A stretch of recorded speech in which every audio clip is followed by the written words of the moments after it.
ever be enough? Will my existence ever be enough? The short answer is no. Writing this out reminded me of a few months ago when I stumbled upon an old sketchbook of mine from high school, and upon flipping through it, I remembered just how angsty and mad at the world I was at 16. Asking the question feels like the younger me who was screaming into the void for an existence that just wouldn't happen, at least at the time. Because although not much time has passed, because 6 years isn't that long given the rest of my life, my brain is more developed now than then, of course. I know now that what I want is attainable. At least it can be.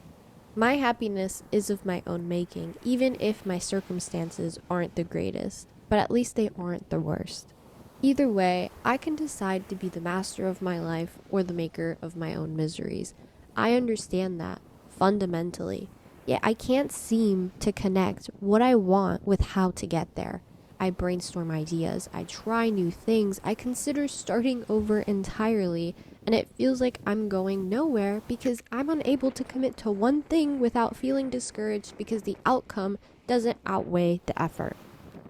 But the outcome wasn't the point of the effort. The effort is driven by passion, but my mind is so poisoned by the capitalist system that runs this country that I drive myself mad just trying to find a way to become financially independent. I'm so tired. I just want to create for the sake of creation without monetary gain. But how else am I supposed to devote myself if I'm not making money? I see artists around my age successful in their careers, and it feels like a secret how they got there. I want that. And I ask myself, why don't I have that? But it's also because at the end of the day, I hate the pressure of social media. No, I don't want to post 10 different videos about the same artwork. No, I don't want to post every day a new piece. No, I don't want to curate my space to look aesthetic enough to get more likes. No, I don't want to play the system because at the end of the day, I don't care. But I do, don't I? Because success now is measured in likes and views because we know inherently that leads to money and more opportunities. My accomplishments feel small in the face of social media, but I'm the only one letting myself feel that way. I think it's time for me to embrace my pace. It may be slow, but I will be patient with myself. Everything I do has been with purpose. Everything I have tried has been a learning experience that I have come out in the end achieving something new. I don't really know what the future has in store for me, nor do I know where I will be. I can only seem to handle so much when I look ahead.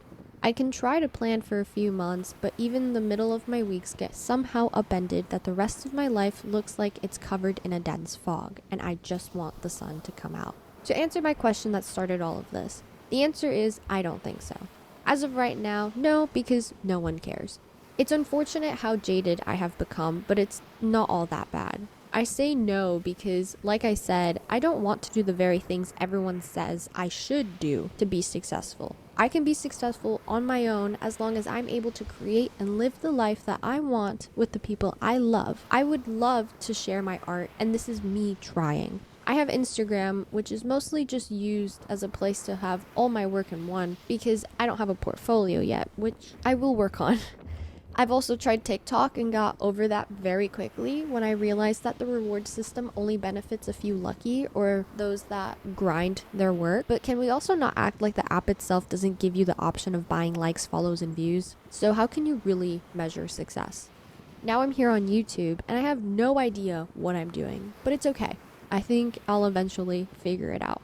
Because at the moment I am having fun making these little videos. What inspired this was me scrolling through Substack and seeing among interesting posts about books and horror, aesthetic photos of artists' scanned sketchbook pages, writers' perfectly disorganized desks, a hobbyist's plethora of interest, and the reader's classic or literary read, all edited with a slightly higher grain and some kind of soft filter that just gives it a touch of the vintage look. Now, I'm not judging because of course I liked those pictures, but it just reminded me of a different time, a different me, when I was 16 and on Tumblr and my aesthetic of choice was soft grunge. Me and my little amateur photography on my iPhone 7. I know how these things work because social media is still just the same, and Substack just feels like a repackaged version of Tumblr without the NSFW and all the other faults that Tumblr had at the time, and still does now, because of all those damn ads. A more intellectual version, at least the side I have been exposed to, since I'm still new to Substack. That to say that I saw those posts and thought to myself, what if I joined? What if I shared my art here too? My thoughts, my current reads, my photography, I don't know. Anything. And then I kept scrolling, and those bubbling sentiments of what I tried to run away from on social media just came crashing back, and I exited the app. My process isn't pretty. Everything I do starts out ugly and messy. My sketchbooks aren't aesthetic, some pages are simply unpleasing to look at, or the composition isn't interesting enough, or what I'm sketching isn't captivating enough for social media to praise. I can try to make a more compelling spread, but that isn't all I do. The whole point of a sketchbook is to learn. The whole point of my art process right now, in this point of my artistic career, is to continue learning. I can flip back and see how much I have grown as an artist. I can look at every single piece I have created and see change just from one to the other. But I feel like social media packages the quote-unquote artist as this aesthetic that every self-proclaimed artist needs to follow for success, and I think that is antithetical to the intrinsic diversity of human creativity.